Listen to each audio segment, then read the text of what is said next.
Guys, welcome back. अगर आपने किसी बैंक में एफडी करा रखी है और आप वहां से 50,000 रुपए से ज्यादा की इंटरेस्ट को रिसीव करते हैं, या अगर आपकी एज 60 साल या उससे ज्यादा है और आप 1 लाख से ज्यादा की इंटरेस्ट को रिसीव करते हैं, तो बैंक पहले टीडीएस को डिडक्ट करती है और उसके बाद में इंटरेस्ट आपको पे करती है। लेकिन अगर आप चाहते हैं कि आपकी इंटरेस्ट पर कोई भी टीडीएस डिडक्ट ना हो, तो आपके लिए कुछ ऑप्शंस हो सकते हैं। जैसे कि आप बैंक में उतनी ही अमाउंट की एफडी कराएं जिसकी इंटरेस्ट लिमिट के अंदर रहे, जिससे बैंक आपको कोई टीडीएस डिडक्ट ना करे।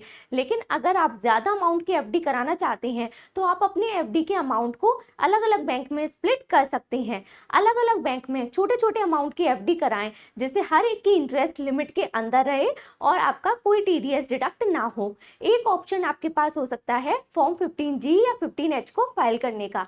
फॉर्म 15G क्या होता है? अगर आपकी एज 60 साल से कम है और आपकी total income basic exemption limit से कम है, जो कि फाइनेंशियल ईयर 25-26 में 4 लाख रुपए है, तो इस केस में आप फॉर्म 15G फाइल कर सकते हैं। बैंक आपका कोई टीडीएस डिडक्ट नहीं करेगी।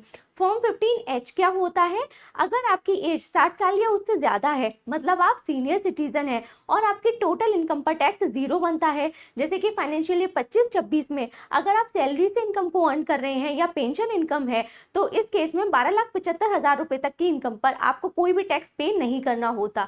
तो इस केस में भी आप बैंक के पास जाकर फॉर्म 15H फाइल कर सकते हैं। बैंक कोई टीडीएस डिडक्ट नहीं करेगी। तो फॉर्म 15G एंड 15H ये दोनों ही एक सेल्फ डिक्लेरेशन फॉर्म होते हैं, जैसे आप बैंक के पास जाकर ऑफलाइन मोड में सबमिट कर सकते हैं, या अगर आप नेट बैंकिंग और मोबाइल बैंकिंग को यूज करते हैं तो घर बैठकर भी इस फॉर्म को आप सबमिट कर सकते हैं।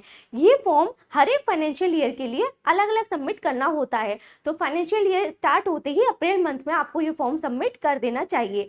अगर आपकी एफडी अलग अलग बैंक या ब्रांचेस में हो रखी है, तो हर एक बैंक या ब्रांचेस के लिए अलग से फॉर्म सबमिट आपको करना होता है। And last but not the least, अगर आपका टीडीएस किसी वजह से डिडक्ट हो भी गया है, तो आप अपनी आईटीआई को फाइल करके इस टीडीएस का रिफंड को क्लेम कर सकते हैं। So I hope it help. Subscribe for more information.